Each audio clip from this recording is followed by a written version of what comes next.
You can make a difference. You can give hope to. Welcome to another episode of One on One. My name is David Stahl, and I've got a special guest with me here today. It's Krisha Stam, and she is a program director. She actually leads a Kids Hope USA program. And the reason I asked her to join us in the studio today is that I wanted all of us to hear straight from a director's heart what it's like to be a director and other words of wisdom that I know Krisha has for us today. So Krisha, thanks for being with us today. Oh, thanks for having me. Now, first question I just have to ask you, and that is, why did you agree to be a Kids Hope USA program director at your church? That's a great question.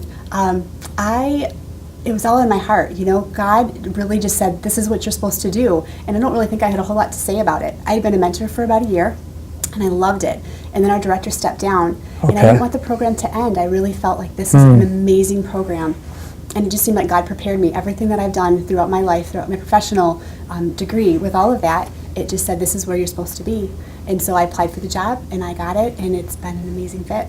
That's great. Now, I know that from a mentor's perspective, you probably had some idea of what a program director does and what that job is like, and now you've been in it for a while. Have those expectations changed? Were your expectations realistic? Have you learned anything along the way that was a surprise? Yes, yeah, absolutely. Okay, go ahead, share it with us. When I first started, I guess I didn't really know what to expect. I just kind of assumed that I would go from being a mentor to doing the whole program. And then I learned that there's a lot more involved. And I remember going to director training, and I remember sitting there looking at all the details and thinking, Lord, why me? I don't know if I can do this. And then I remember just stepping back and just sitting down and praying, and God just washing me over with calm and just saying, this is where I have you, and I've got your back, and just let me lead, and you do what you do what you're supposed to do. And once I took that pressure off, it was an amazing change for that to happen, because then I was able to really help to run the program. Not only was I able to see it from the mentor's point of view, but I was also able to look at it from the director's point of view, so I could help my new mentors, or I could help breathe some life into mentors who had been doing it for years and years. Okay, now share with us for a moment, what do mentors do in your program that you absolutely love, other than meeting with kids, because we all love that, but what do mentors do as far as interaction with you that you absolutely love? I have one sweet lady. She's been a mentor for years and years, and she's such an encourager to me.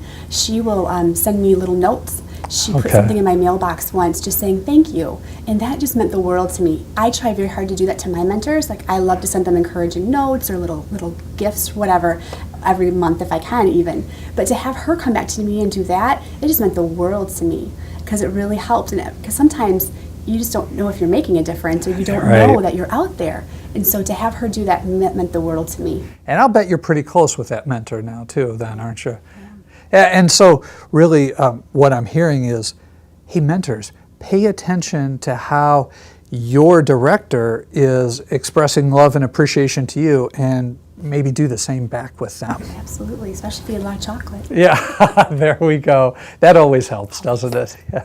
Now, okay, so that's something that mentors do that you love. What's a thing or two that mentors do that you don't necessarily love?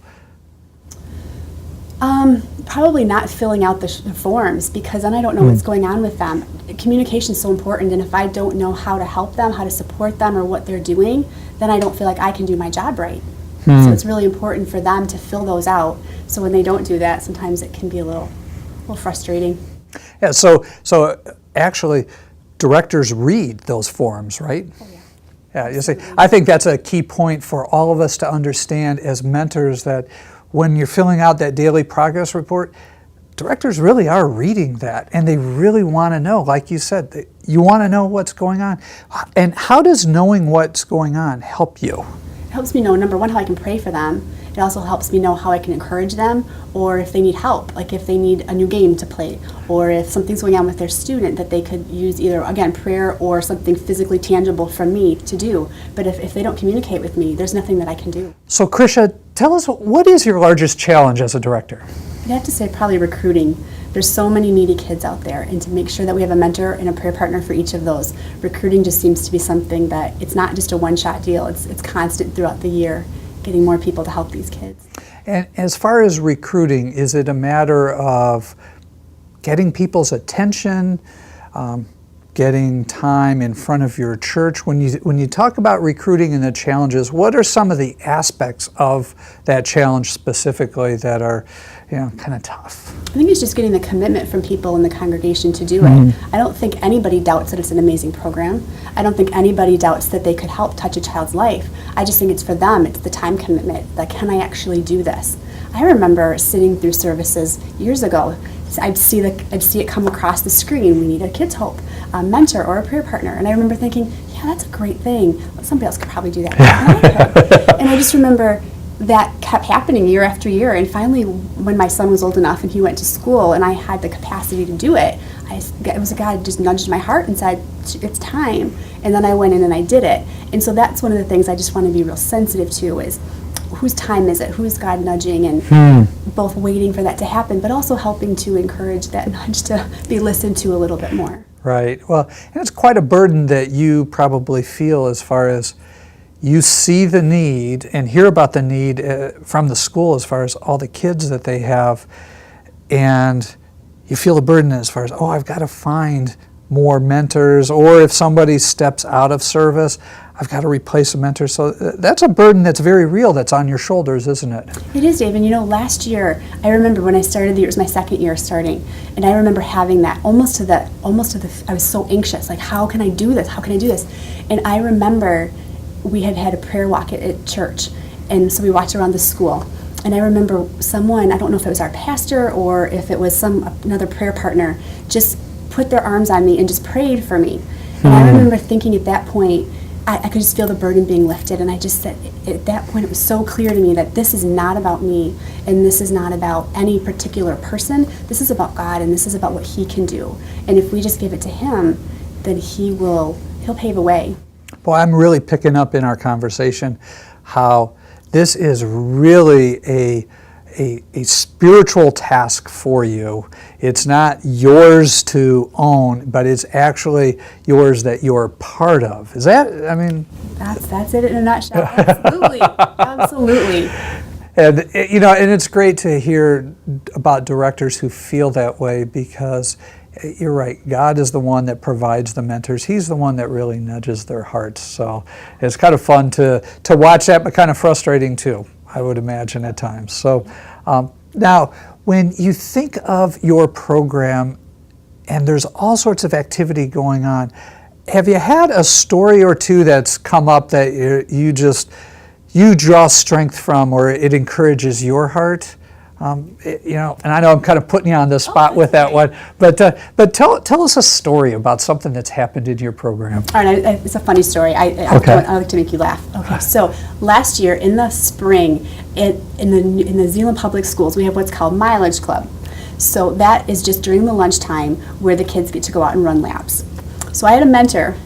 She'd come right from work. She was wearing a dress, and so she came in and she was sitting down having lunch with her little girl, who was a second grader. And the little girl finished her food and said, "Okay, it's time to go run." And the mentor looked at her and said, "What are you talking about?" So the little girl explained what it was and said, "Do you want to run with me? Will you run with me?" And the mentor said, "You bet." So she got up there, she had her flats on, she had her dress on, and she ran a mile. And so that's one of my favorite stories to say is, my mentors are fabulous because they go the extra mile. That is a good story. So I wonder what that young girl said when she went home that night, as far as, she ran in a dress. But what a great model for her, is to know that someone loved her enough to say, "I don't care what I'm wearing, I'm just going to go do it." Right. Krisha, share with us, because you've been a director for a couple of years now, share with us a couple of ideas maybe that come to mind as far as how you found to make your job a little easier. Being organized helps. If I know what's going on, if I have a good calendar, and if I have all of my mentors right in my computer so I can quickly get a hold of them, that helps a lot. I think if I wasn't organized, I think it would be very difficult to do that. So that helps a lot. Right. And it also helps just to stay focused on what you're doing this for. Again, like we talked about earlier, it's for the kids, and it's to help them make a difference. It's not about me, it's not about a job, it's not about anything but those kids. And if you were asked by, let's say, another church has their director move away, and they say, you know, Krisha, we have some people who maybe are interested in being a director. Could you come and share with them some words of encouragement as far as why they should be a director? What would you say to some people who are thinking about being a director? I'd say just hold on, because you're in for the ride of your life. I mean, it's not a job. It's a ministry. It's a passion. It's a way to make a difference, and your life will be changed from the inside out. There we go. And boy, it's very obvious that your life has been changed by this experience and that you love doing it. For the past couple months, Kids Hope USA has been running a themed campaign of Hope is ... And we're asking people to complete the sentence, Hope is. So I'm going to put you on the spot right now, Krisha, and just say, please complete the sentence, Hope is ... What would you say? Hope is a chance. Hope is a chance. Explain that a little bit. What goes through your mind on that? I'm just thinking that we hope for these kids to have a chance in life. And so by giving them a chance, whether it's by having somebody sit down next to them and help them with a math problem, whether it's by giving them a chance to be loved, whether it's by giving them a chance to be listened to, that's what hope is. Hope is giving these kids a chance. Wow. Krisha, well said as far as hope is a chance. And it's a great reminder for all of us that at the schools, there are kids who show up every day and they're wondering what's going to happen, and they have dreams, they have aspirations, but they've been, running out of chances for things to happen well in their lives until somebody shows up, a mentor who's supported by a prayer partner. And so hope is definitely a chance for life change to happen in a little life. And you know what? We all know that when you change a life, it's no small change. Thanks for being here, Krisha. Thank you.